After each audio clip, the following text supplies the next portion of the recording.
देखिए, कल जो बहस हुई थी उसका ऑर्डर कल देर रात तक अपलोड हुआ था और उससे आज सरकार की तरफ से उस ऑर्डर को मॉडिफाई करने के लिए या क्लैरिफाई करने के लिए एक एप्लीकेशन लगाई गई थी।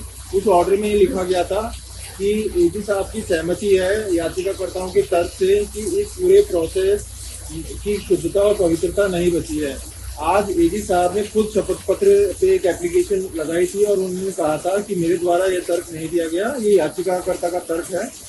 कोर्ट ने सारी दलीलों को देखते हुए उस ऑर्डर को मॉडिफाई करा है और कहा है कि याचिकाकर्ता का तर्क है कि पूरा प्रोसेस विस्फित हो गया है और एजी साहब ने जो बाकी मुद्दे हैं, जैसे हम देरी से कोर्ट आए और ये सारी चीजें हैं, इसके उन्होंने सुप्रीम कोर्ट के जजमेंट रखे और वो सारे तर्क आज हुए। कोर्ट का जो रुख था, कोर्ट ने कहा कि क्या सरकार ये नहीं मानती कि जो पूरी प्रोसेस है उसमें शुद्धता नहीं बची है। जब दो आरपीएससी मेंबर उनके बच्चों को पेपर पढ़ाया गया, उसके बाद भी व्हाट्सएप पे पेपर का प्रचार प्रसार हुआ, तो क्या सरकार ये नहीं मानती है? एजी साहब का तर्क था कि सरकार का यह कहना है कि पेपर इतने बड़े लेवल पे आउट नहीं हुआ कि हम रद्द करने की स्थिति में पहुंचे। सुप्रीम कोर्ट के जजमेंट में बता रहे थे कि कैंसिलेशन आखिरी रास्ता होता है जब कुछ भी ना बचे, कि हमसे बिल्कुल वर्गीकरण नहीं हो सकता। इसलिए कोर्ट ने इन बातों को देखते हुए इस ऑर्डर को अभी मॉडिफाई करा है और इसमें बहस कल भी जारी रहेगी। अभी कुछ ऐसा रहा जिसमें अगर देखा जाए तो कई बार जैसे अदालत से पूछा गया, उन्होंने कहा कि बच्चों को दिया, लीक नहीं किया, कंपटीशन टफ नहीं हो जाए स्क्रीन। मैं समझा नहीं आपको।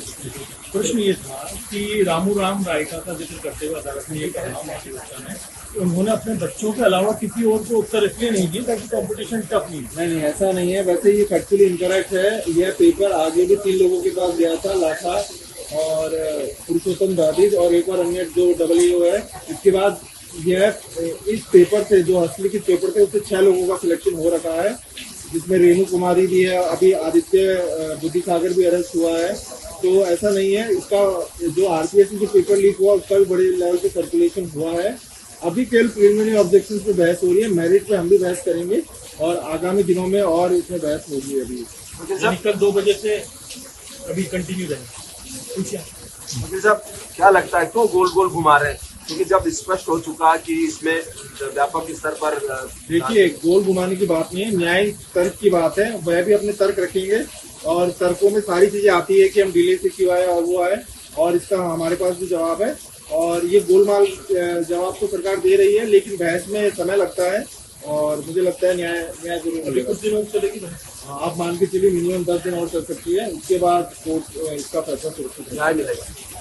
आज एजी साहब द्वारा एप्लीकेशन पेश करके कल 7 जुलाई के आदेश को मॉडिफिकेशन के लिए एप्लीकेशन फाइल किया, जिस पर ऑनरेबल कोर्ट ने उनको सुन के उसको कुछ पार्शियली मॉडिफाई किया है, क्योंकि उनको ये एतराज था कि आपने है जो इसको मेंटेन है या नहीं है, ये सारहीन है या नहीं है, और मेरिट और डीमेरिट पे आप इसको सेपरेट करके सुनिए।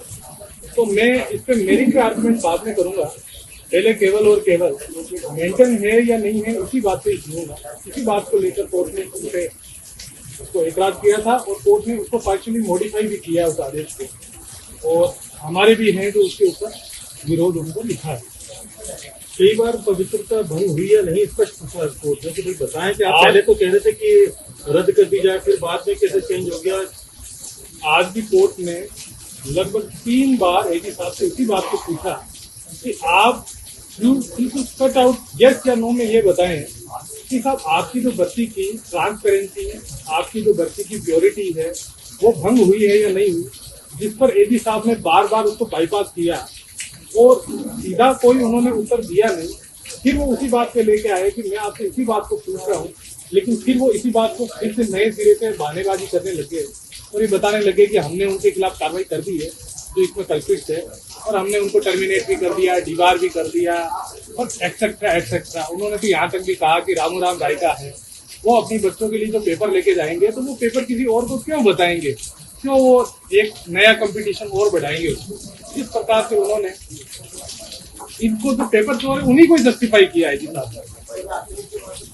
सरकार स्पष्ट हट गई कि भाई जो पूरा घटनाक्रम है उसमें पहले मान रहे थे कि 4 से ज्यादा लोग होंगे, लेकिन मैं जो 4 ही लोग मिले और बंगाल वाले कोर्ट के फैसले को भी उन्होंने चैलेंज किया कि दोनों का नेचर अलग था। सरकार ने जब इसकी रिकमेंडेशन दी थी कैंसिलेशन के लिए, उस समय सरकार की मंशा कुछ और थी। अब सरकार जैसे जैसे इसको इन्वेस्टिगेशन कर रही है, सरकार इस बात को देख भी रही है कि हमारे और इतने हैं जो ब्यूरोक्रेट और जो हमारे नेता हैं, पॉलिटिशियन हैं, वो इसमें इन्वॉल्व है। इसलिए सरकार अब इसको और आगे बढ़ाना नहीं चाहती है और सरकार केवल चोरों को जस्टिफाई करने में लगी हुई है। अब कल 2 बजे तक के लिए कहा है, कल क्या होने वाला है 2 बजे से? कल 2 बजे इसको अभी वो ये जो जितनी भी जो पिटिशन है वो मेंटेन है या नहीं है, इसी पे ही है जो अभी आर्ग्यूमेंट आगे चलेगा और हमारा भी आर्ग्यूमेंट वो उससे सुनेंगे, उसके बाद आगे जाके और उसको मेरिट और डिमेरिट पे तय करेंगे।